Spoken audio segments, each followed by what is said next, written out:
vous, la gauche devra se retirer pour faire barrage au Rassemblement national, ou est-ce que la gauche, qui sera probablement représentée par Jean-Laurent Féliziat si on en croit les sondages, devra se maintenir pour exister? Vous savez, justement, on nous fait toujours ce chantage.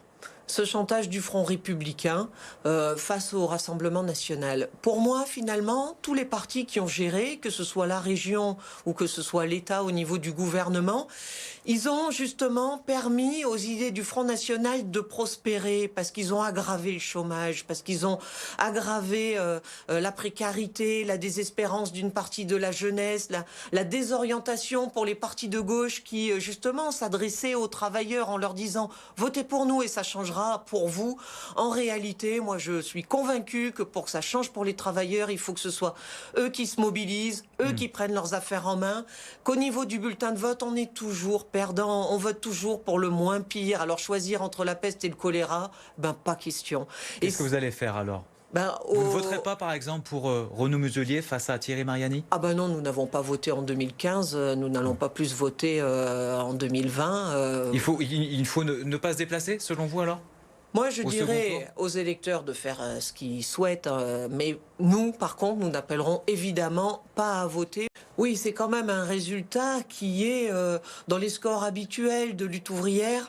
Mais vous savez, on se présente aux élections justement en essayant de convaincre le maximum d'électeurs, de faire un vote justement de contestation en utilisant un vote de conscience de classe, le bulletin lutte ouvrière.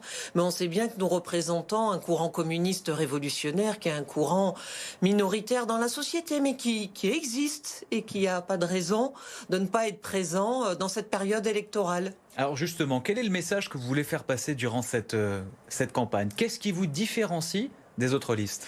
Ben nous disons que pendant cette période de crise aggravée par la pandémie, les travailleurs, ils ont porté sur leurs épaules tout le fonctionnement de la société, qui travaillent dans la voirie, qui travaillent dans les grands magasins, qui travaillent bien sûr dans les hôpitaux. C'est eux qui ont fait tout fonctionner pendant toute cette période. Eh bien, nous pensons qu'ils seraient bien mieux placés que les capitalistes qui dirigent l'économie pour faire des choix en fonction des intérêts de tous.